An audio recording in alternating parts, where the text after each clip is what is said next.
gentlemen. We are here to, I think, discuss on a very, very interesting topic.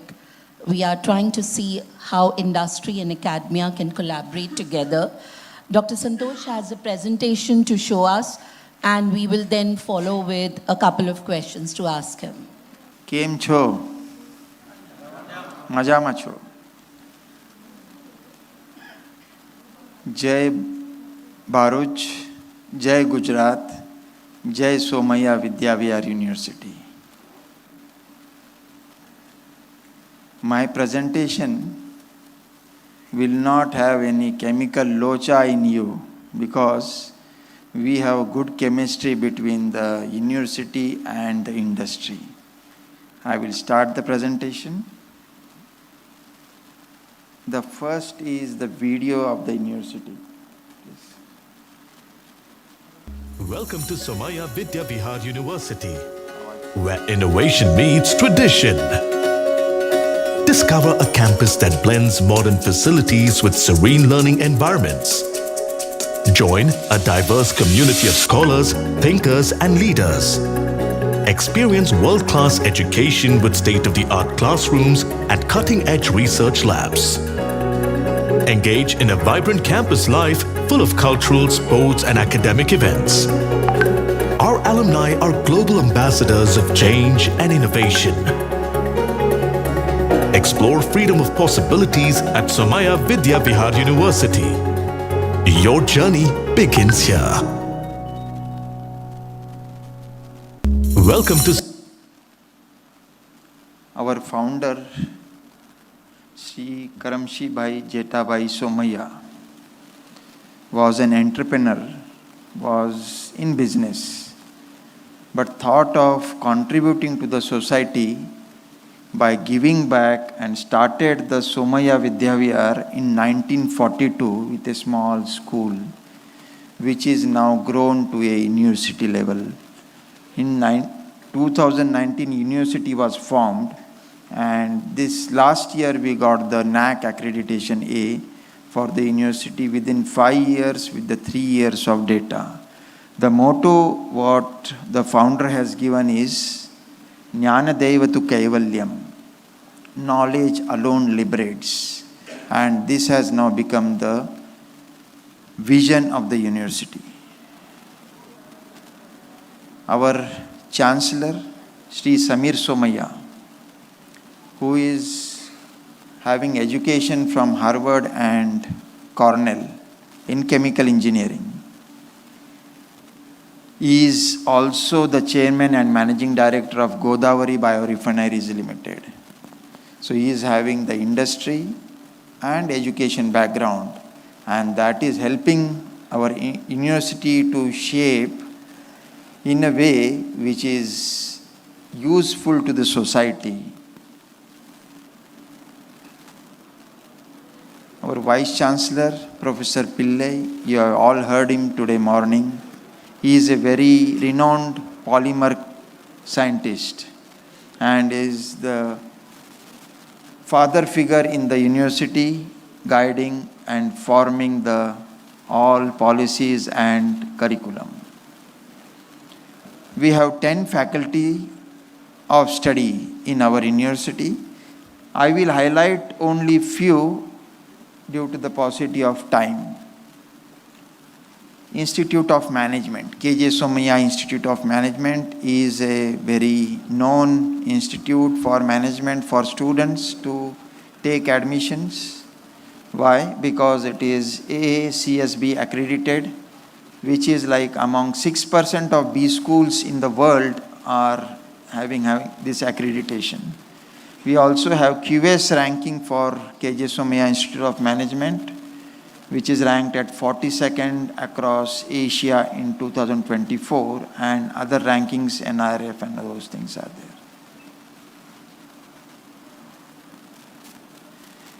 KJ Somaiya Institute of Management is providing executive education in terms of customized MDPs.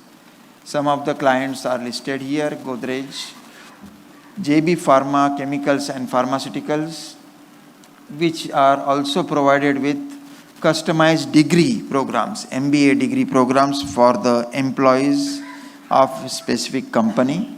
And also there are programs which are like doing business in India, VKME, which was informed by our Vice Chancellor today morning. And these are some of our clients which are utilizing the courses and programs and certificate courses from KJ Somaiya Institute of Management. Doing business in India, this is like two-week India business immersion program from different countries. Students are coming to India and learning how to do business in India. These are some of the organizations which are having partnership with our universities and different type of engagement with different industries. Some of our alumni achievements, like most of these what are shown, are reached the top of the organizations and are felicitated and recognized by the awards and recognitions. Alumni entrepreneurs are seen in the Shark Tank and also got the funding from the Shark Tanks. Center of Excellence for Industrial Automation, in collaboration with Festo India, is providing the necessary training to the students and also certified training programs in industrial automation for the industry professionals in the university premises, which is on the AR, VR technology, drone technology. Certificate programs are available. Some of the startups by alumni of Engineering College, Farm-AZ, which is 2010 founded, and it has reached 2.8 billion valuation. Second is Unzo, Square Off, Offie, some of the examples of the startups which have really become unicorns and successful companies. Faculty of Science is coming up with some certified specially programs for industries with R&D specialization. One of them was given for Asian Paints R&D division for devising the paints with the latest technology, and the teachers, the contributors for these programs were jointly from our university and industry. This program was executed on weekends so that the participants were comfortable in attending, and a proper certificate and program was conducted while handing over the certificate. These are our contributions at a glance. Total around 1500 publications, extramural grants of more than 10 CR, patent 66, total PhD students on campus 320, and extramural research projects of around 42 and going on. This is our sports academy, and there is a small video, audio.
professional sports facility is available to all the students on the campus.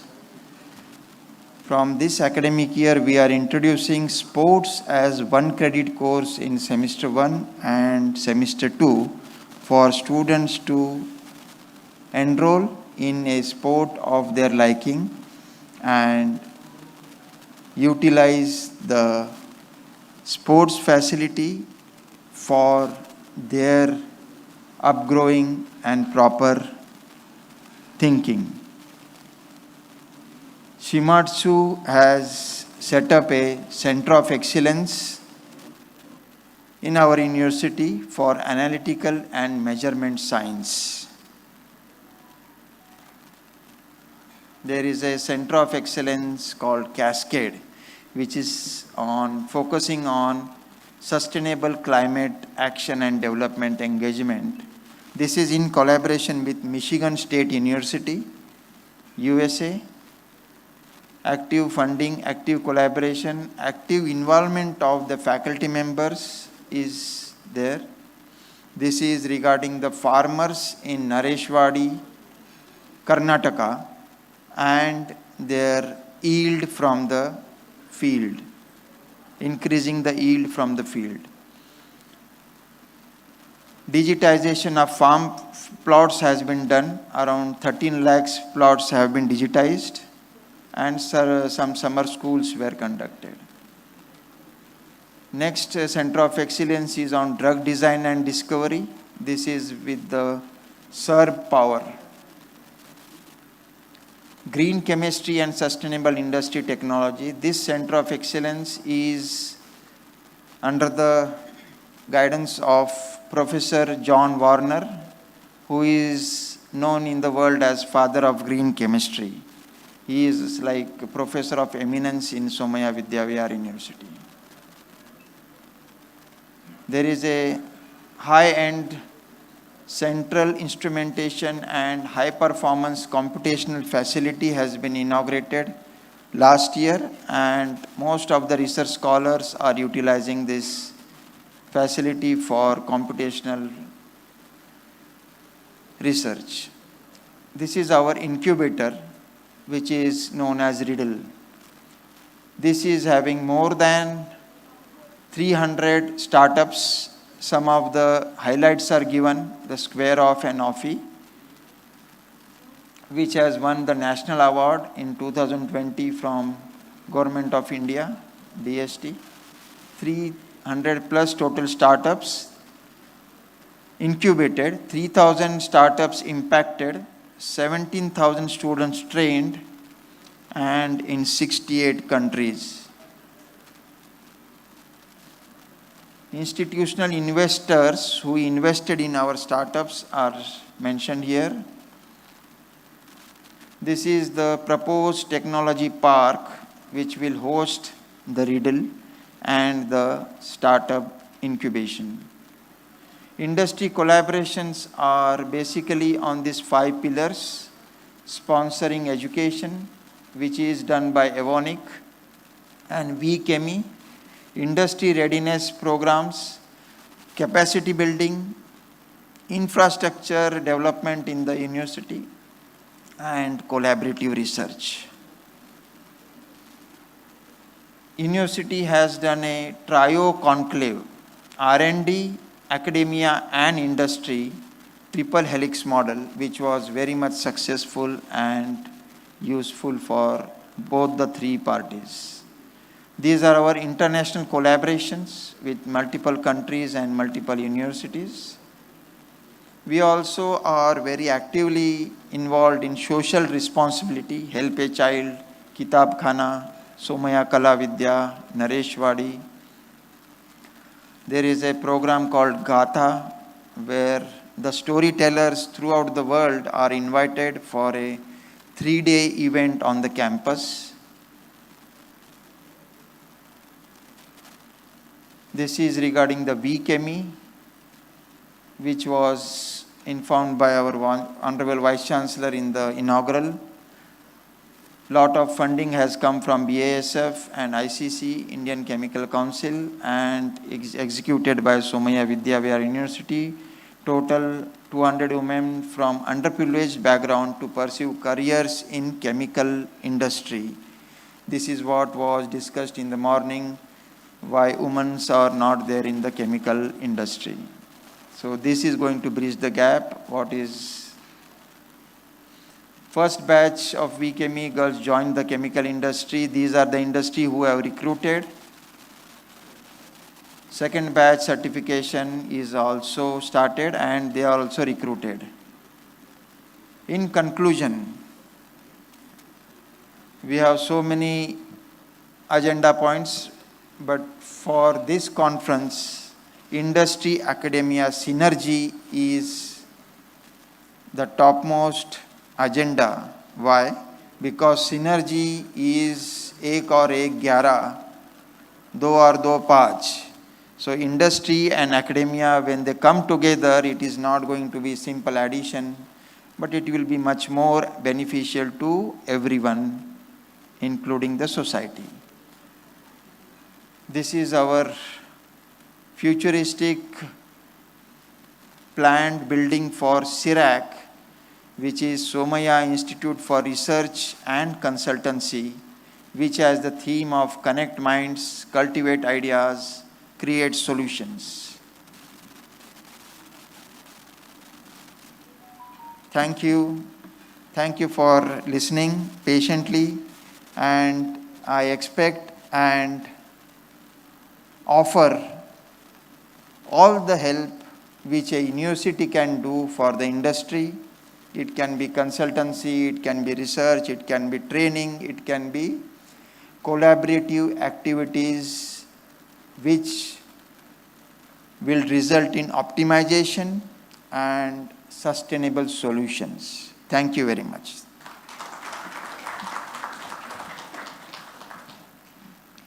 Thank you, Dr. Santosh, for setting up the context. Given the rapid advancements in green chemistry, process automation, and digitalization, how can academic institutions redesign their chemical engineering curriculum to better align with current industry requirements? Hi, Sonal. Thanks for this very apt question, which is the need of our. Normally, when we design the syllabus or revise a curriculum, there is a process.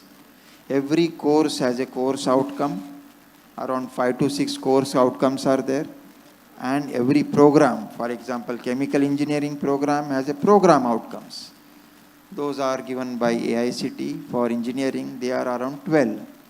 So what happens is, after the course is completed, there is course outcomes attainment and mapping done.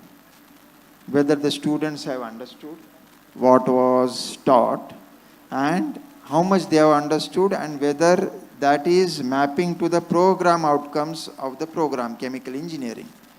So if the mapping is less than the threshold, then the syllabus needs a revision because it is not being properly executed. That is one point. Another point is, there is feedback from the industry stakeholders.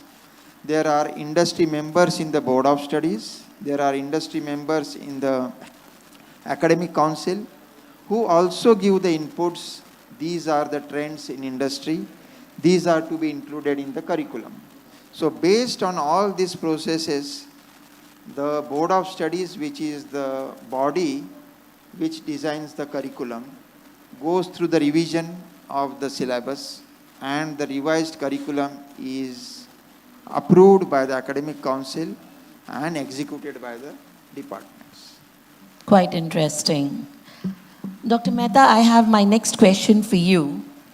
Can you share successful examples of R&D collaborations between chemical companies and universities? And what were the key enablers of this success? So, there are many industries, right? As we all know.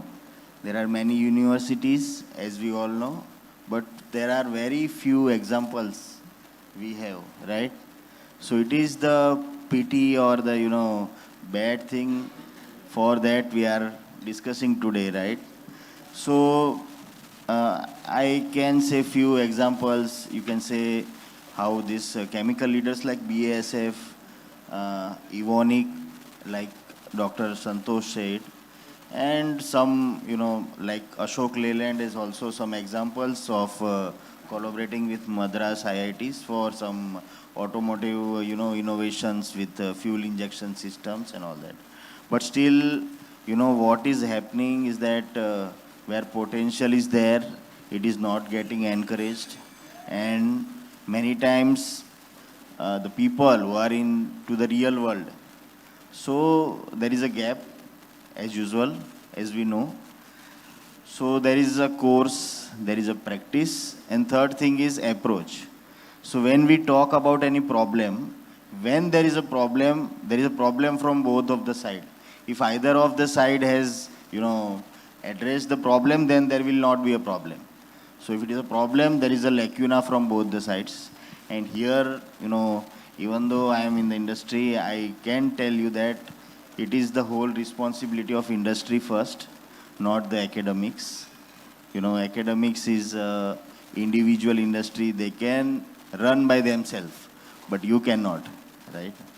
So it is industry's responsibility as a first initiator, right?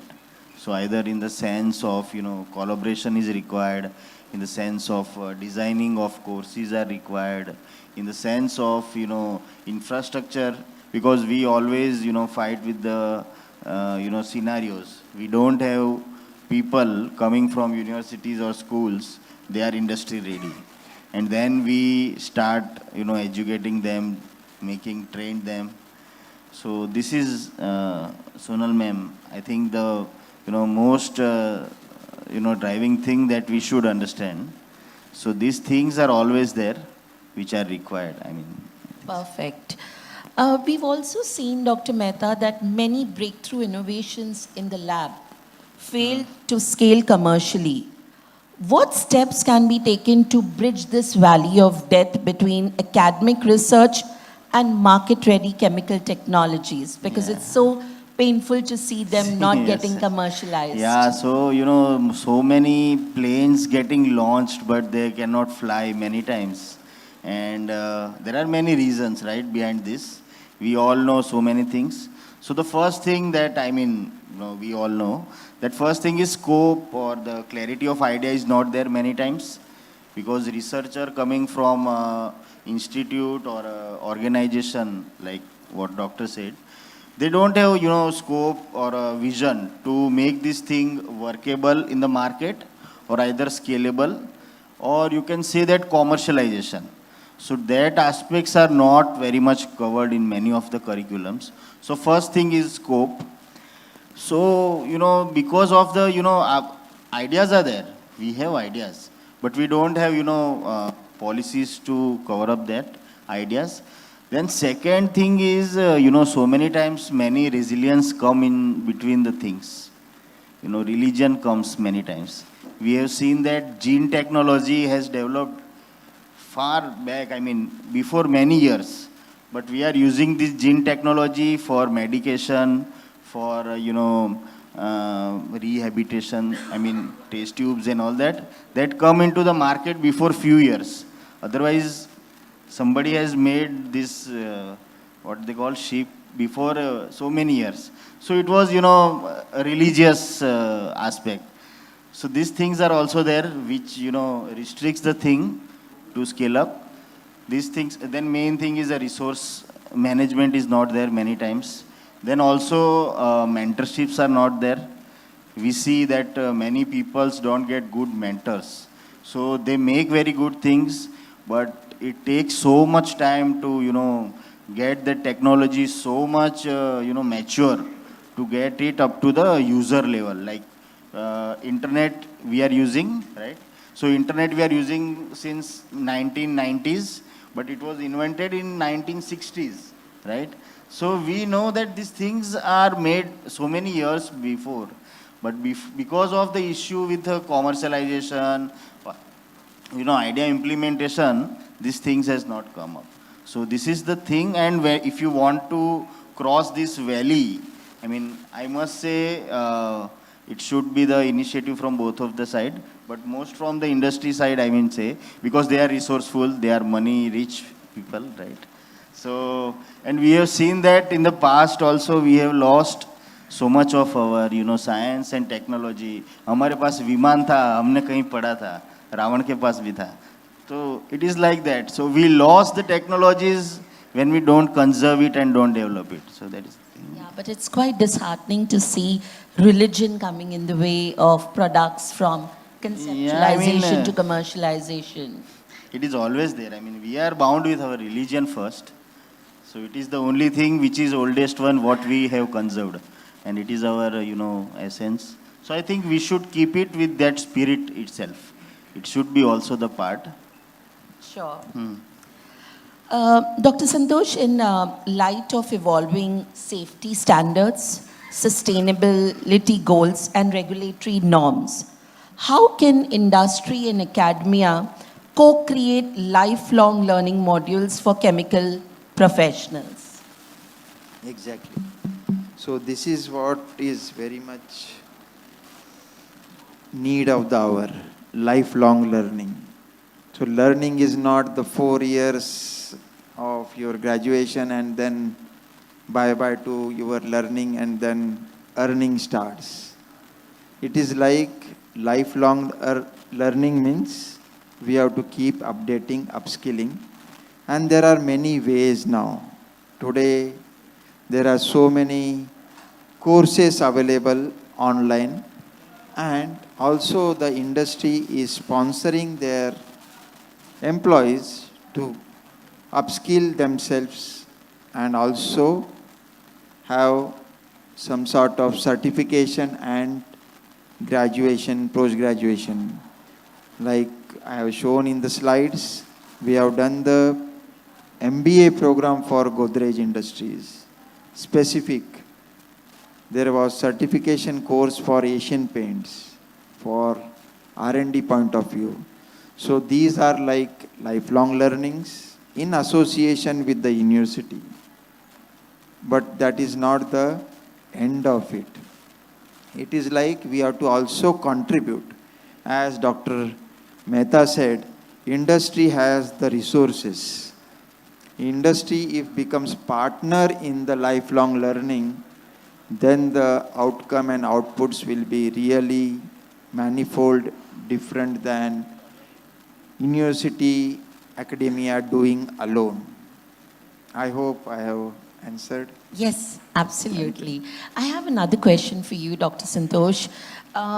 What support systems do you believe, both technical and financial, should be in place to nurture chemistry-based startups originating from the academic institutions, creating some kind of a course which allows engineers to think about startups and grow technically and financially both? Yeah. For this, like as I've shown, our Riddle has more than 300 startups incubated. And what my experience is not only with Somaiya Vidyavihar University, but my previous experience with ITM and other 2 engineering colleges as principal, that passion is there in the students who want to do something, they have the idea. That passion drives. I have seen the students making the car in our engineering college, and that car won the All India rank first in Mumbai. So I have seen the students working day and night in the lab with less resources, but that passion made them work for the purpose. So for startups, the passion is the main ingredients. Second is the subject knowledge. For chemistry, the liking toward the science and the depth in the subject will be very essential. Third, is the atmosphere, the incubators and the mentors. These are the two things which will nurture the idea, the passion, and the purpose will result in the startups, success of the startups, and properly becoming the companies in the long run. I hope Yes, please. that was the answer you were expecting. Absolutely. Thank you. Thank you. Yeah, I think to start up anything, passion is the key, of course. Then comes the subject knowledge, but if you don't have the passion, you would not be able to venture it further. Great. Mr. Patel, how can HR strengthen collaboration between the chemical industry and academia to ensure that, you know, there is a better alignment on talent development within the industry needs? First of all, the collaboration is the most important thing for the industries with the academia, like college, institutes, and the universities. Nowadays, if we can see, the governments is also promoting lot many scholarships, exams for the students, and also the industries are partnering with the academias. Another second point, if I can say, the talent pool which needs to be a create by the industry is the most important thing, where it can be a generate a succession from the talent pool. So this makes a win-win situation for both industry as well as the academia point of view. Hope I have answered your question. Yes, absolutely. Having been in the search industry now for 2 decades and having hired, CXO across the chemical sector, I think that's the ask from most of my clients to bring in not only the skill sets that are required, but an overall understanding and knowledge of the industry. Yes, absolutely. Dr. Mehta, how can joint efforts in academia and industry accelerate the development and market launch of sustainable chemicals as well as bio-based alternatives? So, I mean, as I've discussed, that, fastening the process of research, you can say there should be a model like innovativeness to impact and impact to commercialized. Like, so in that case, many things are, missing, as I said. So there must be, a specific, designing of ecological system should be there, right? I mean, we don't have any systematic procedure currently where, how we can run these things, like from university to industry and industry to university. So, it requires to be developed such ecological system, right? So you can, if you make the things with regular contact, regular, monitoring of the projects, when it is collaborated, once collaboration is done, then after there should be also the procedure of monitoring, regular monitoring, like we do when we do it with our commercial projects. Same way with the research projects, it should be done. Secondly, I must say it should not be much harshly said, but like, CSR is made compulsory. When you make ESG compulsory, you have to make research also compulsory as a part of industrial, services. Because many times when you make it, with some, governing, rules and everything, then people start involving very, with very encouragement, I can say, not the bad word. So it should be made compulsory to do CSR, to, empower the woman, to empower whole, local bodies, and also the research, like that. You make it compulsory, everybody will do, like that. In India, it is very difficult to do the things, even when it is not made that way. I think ESG is the topic of the day. We've seen many industries now focusing their complete attention on ESG. When we said that many companies have 3 to 4% of their GDPs as their research budget, but India has only 0.7, 0.6 between that. But it is no, it is not only the government's role. In USA also, if you say that they have 3.6% of GDP, 3.6, 2.5 is from industry itself. Their government is not, directly encouraging institute to go there and like that. So, ultimately it's industry's role. And what you said for this biological thing, it is always a booster. We have seen in COVID-19, time era that how we have reacted, how we have acted, and India has performed very well. So we have a potential basically. But jab tak, we should not wait to, light the fire. Before that, we can get prepared. Absolutely. I think we just need to take the first step.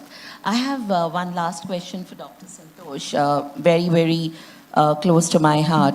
Are there any international models of academia and industry collaborations in the chemical sector that India can either adapt or adopt? Exactly. This, I think, we discussed in the morning.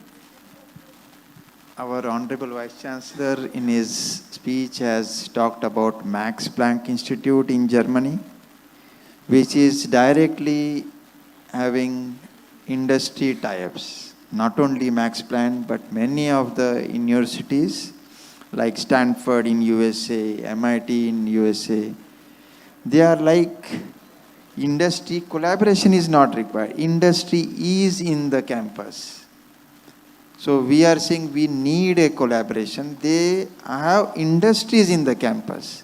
So like the startups, what we have shown, 300 startups incubated in the university. Those are industries only, but those don't have that much funding as Dr. Mehta said. The bigger industries have a lot of financial and resources available, but the startups have ideas and small prototypes. They don't have products. But as you were asking, Sonal, ICT, for example, the chemical benchmark in India, which is like the top 10 in the world for chemical, is also having lot of industry associations and tie-ups. Those can be role model for many of the universities, how the industry is interacting with ICT and how they are getting the required benefit also by interacting with ICT. Like industry will not interact with any universities unless they are going to be useful collaboration. Because if industry works on deadlines, timelines, it is not that problem is defined today and it is to be solved after 2 years. Nothing will wait. So industry is very specific with timeline, and if the university or educational academia is able to deliver that on time, then the collaborations proceed, otherwise they don't. I hope you got the answer? Yes, please. Thank you. I think I would just like to conclude by saying that we can also run some joint research-based projects, keeping in mind the governance models, and ensure that we bring in that kind of a collaboration between what government has to offer, academia, and keeping in mind industrial benefits as well.